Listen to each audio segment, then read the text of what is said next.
ওকে, এটা দুই ভাগ। একটা হলো যে ইন্ডিয়াতে যেটা আপনি বলছেন সেটা হলো যে আমরা স্পেসিফাই করে নিই যে এই উদ্বেগ আছে, আমরা স্বীকার করেছি কিছু উদ্বেগ রয়ে গেছে, সেগুলি আমাদেরকে দূর করতে হবে এবং দুই পক্ষই একমত যে এগুলি দূর করতে হবে এবং সম্পর্কটা যাতে উন্নত হয় সেটা দেখতে হবে।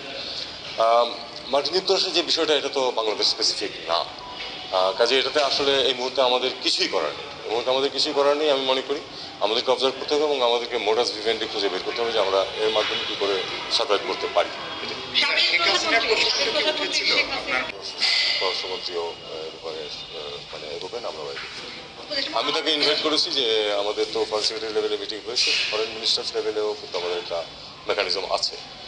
আমি তাকে বলেছি যে আমাদের পররাষ্ট্রমন্ত্রী গতবার আপনাদের দেশে গিয়েছিলেন, এখন আপনার আসার কথা ঢাকায়। আপনি যদি কোনো সময় কনভিনিয়েন্ট টাইমে আপনি আসেন, আপনি সময় জানালে আমরা সেই অনুযায়ী অ্যারেঞ্জমেন্ট করব। এটুকুই কথা বলতে। He was positive to all the indications that মাননীয় উপদেষ্টা মহোদয়, আমরা যেটা দেখি আপনার যে প্রেস রিলিজ বাংলাদেশের